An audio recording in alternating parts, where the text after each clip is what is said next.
of Star Trek Picard. God help us all in this one. The more you keep hearing, the more of a dumpster fire there's going to be. I think a lot of it really goes back to something Doomcock had to pose. Like, okay, so even if we take the idiotic setup from J.J. Trek with the supernova taking out Romulus, it's the Romulan Star Empire. As tragic as it is to lose their home world, it is still one world. They have others. They have their own ships. Why is the Federation having to go rescue them? I think the Romulans can probably save themselves on that one, okay? Set up a provisional government somewhere else and rebuild, you know. There's no reason to think that just the loss of the Romulan homeworld would collapse the entire empire. Come on. These guys were founded on the Romans. They know they're a little smarter than that, okay? But it just keeps going downhill from there. It's like just stupid premise after stupid premise. And apparently it's now coming out that this strange girl who everything depends upon is going to eventually turn into Data. Because apparently she's got a little positronic brain. Bruce Maddox, who apparently studied at the Frankenstein School of Medicine, has come up with a couple of twins with positronic brains, and somehow Data's files got downloaded in there. I guess before they dismantled B4. Who the hell knows? It's like Kurtzman knows just enough about Star Trek to be dangerous. That's the problem. He knows just enough to set up a thing to go going, but not enough to really figure out. You didn't really think this through, did you? Like sticking a tribble on Captain Lorca's desk within reach of a food source. Those fortune cookies. Not realizing that logically, by the end of the episode, he should have been hip deep in tribbles. Or sticking a Gorn, skeleton in his little, hall of horrors there. Nobody had even heard of the Gorn until Arena. How the hell did he get a Gorn skeleton? They don't think things through. That seems to be the J.J. Abrams thing. Don't think it through. Just throw it on the screen. Move on. Keep it going. Keep it going. It's like if the audience has time to think about what you're doing, then you've lost them. Well, yeah. But if you do something stupid that kind of yanks you out of the story, it's like, yeah, this is going to be a dumpster fire. And right now, I'm really hoping that the rumors that Seth MacFarlane and NBC are going to try and buy the Star Trek franchise, I don't see an outright sale, but I do see a kind of a licensing thing set up. They could set up, forcing Kurtzman out of there and license it. Replace Secret Hideout with Fuzzy Door Productions. And let Seth do a Star Trek show. Let him do the Star Trek. Well, I don't know if he can do the Star Trek show he pitched, because I think the show he pitched turned into the Orville. So I think it would probably be a more, well, let's see.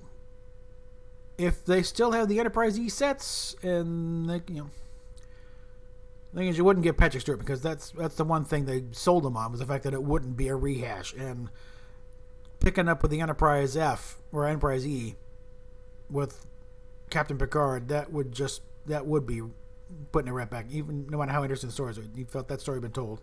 That's why you didn't want to do it. But you'd do something more conventional. Or get a new crew on the E, that sort of thing. Either way, it would be or I don't know if they'd let him do it, or, at Hulu and there, but the Orville is just one temporal anomaly away from being shifted into a Star Trek show. It's the right year. The Union is not much different than the Federation. Union Fleet certainly isn't. And the uniforms are close. It's just quick little morph, and suddenly that little pin on there turns into a Starfleet comm badge. Colors shift a bit.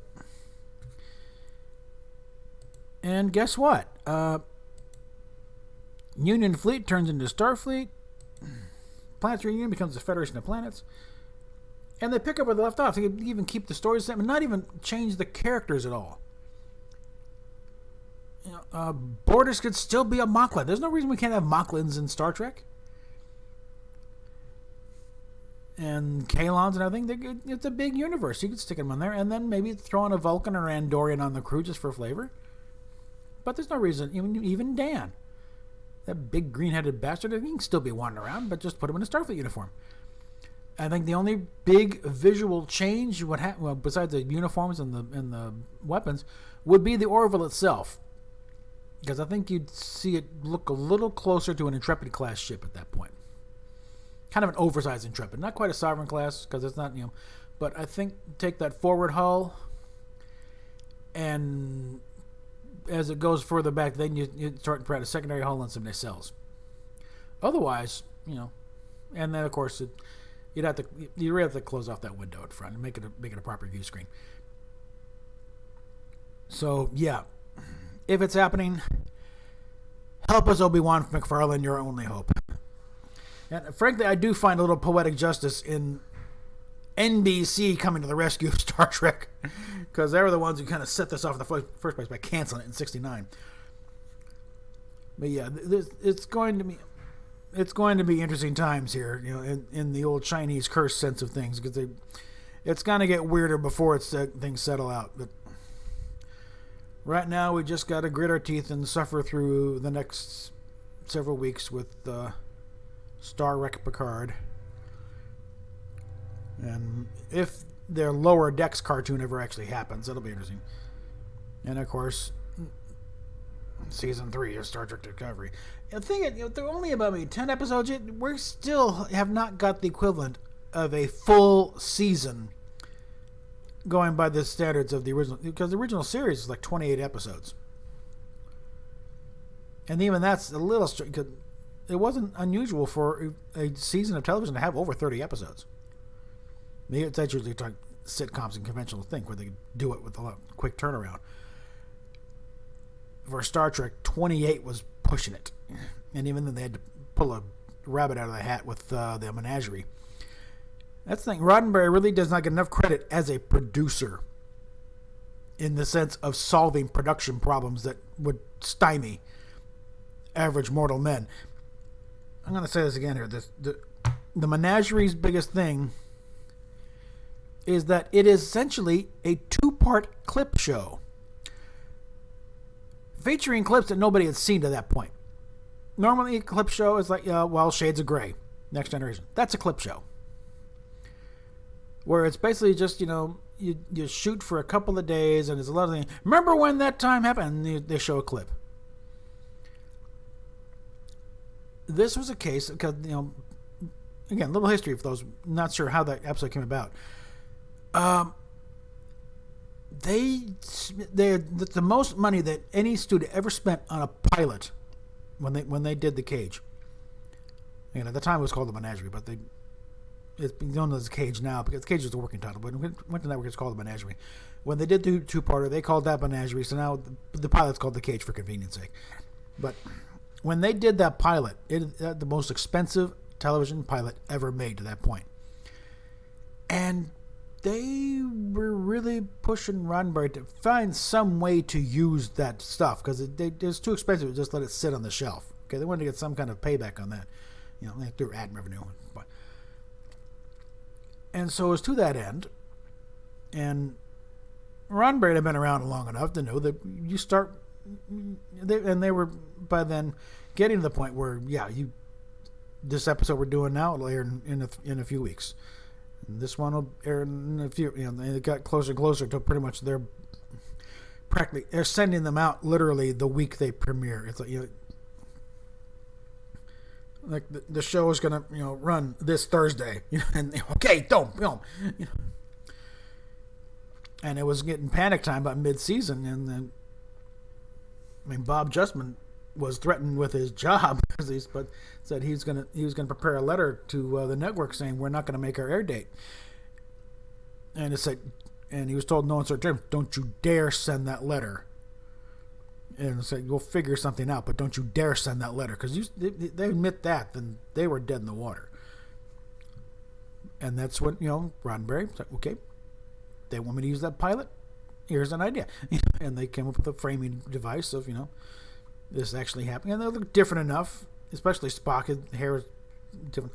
Okay, this happened several years behind. This is it's a flashback story, basically. That's the way we can use all this footage and get real cute and stretch it into 2 weeks. Because most clip shows, there's just one thing. They get them caught up. This gave them a 2-week catch-up period, which they desperately needed.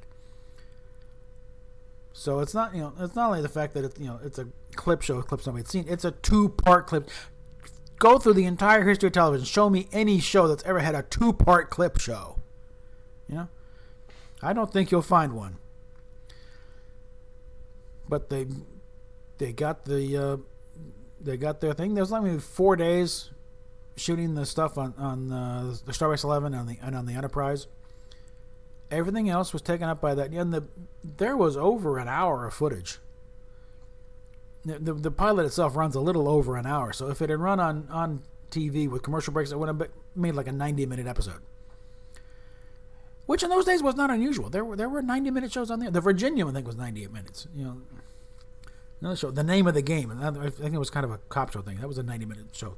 That was the last of the 90-minute series. By the same token, there used to be 15-minute shows. So way early television, 15 minutes. How times have changed, But got lost. But yeah, they really need to. I think that, let's get back to McFarlane. I don't think you'll see an outright sale, but I got a feeling that since McFarlane has got a really good track record now with the Orville. I mean, never mind Family Guy and then even Cosmos and I think he has shown with the Orville he can run a demanding science fiction show. He certainly knows how to do a show like Star Trek because he's got all the talent over there from Star Trek. Climbing over the walls to get over there. And just look at the fan base reaction. A lot of people are calling it Star Trek Orville. That is where the heart of Star Trek is now. It is over on the Orville. It certainly isn't with Kurtzman and his merry band of morons. So while I don't think they will sell because they know they still got a few millions to mine out of that vein, but the ones they got now are not the ones to do it. And McFarlane's deal with NBC Universal does allow him to do projects outside of NBC Universal. So yeah, I can definitely see them not necessarily taking selling the thing, but they can certainly see another licensing thing with Todd. Well, not Todd McFarlane. Seth MacFarlane. I think it's Todd McFarlane's also had a thing with trying to get. He's got the curtain license for Star Trek toys, or some of the Star Trek toys, and I think it's time to hit the clippers again. And notice they were going. Todd McFarlane Toys was going to put out Discovery toys, and then they pulled them because the vendor said they didn't want them. In plain simple, there was no interest in Discovery anything, not even the phaser. I would have bought a phaser because the phaser looks interesting enough, but nobody wanted the action figures. The Picard and the Kirk figures, yeah, they came out. I've seen them on eBay, but Mikey Burnham, nope. So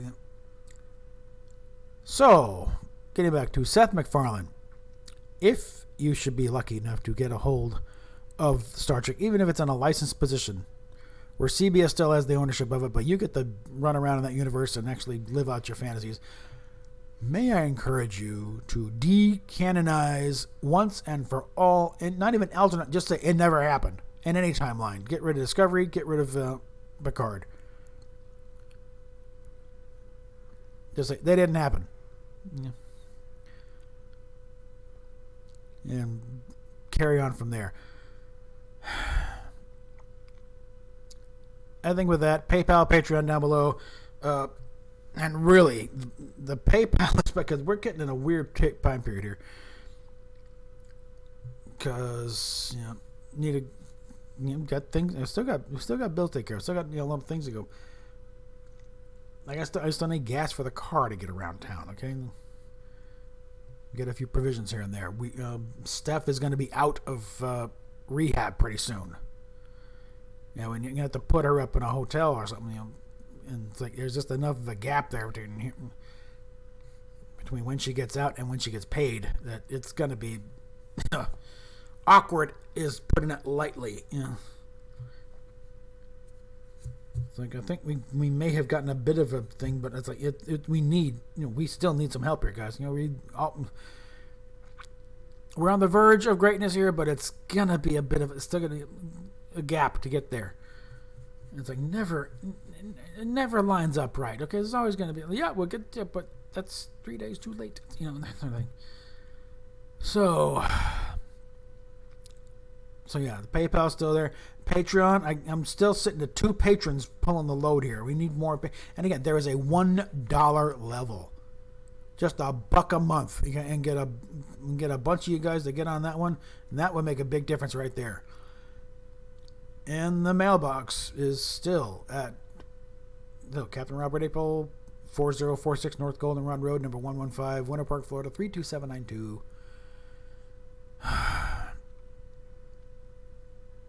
Like I said, we're on the edge of things happening here, but we're not quite there yet. So until then, and probably sometime after, we're still going to need your help, guys. Keep this channel going and keep ourselves going. And that'll do it. I think we will catch you later.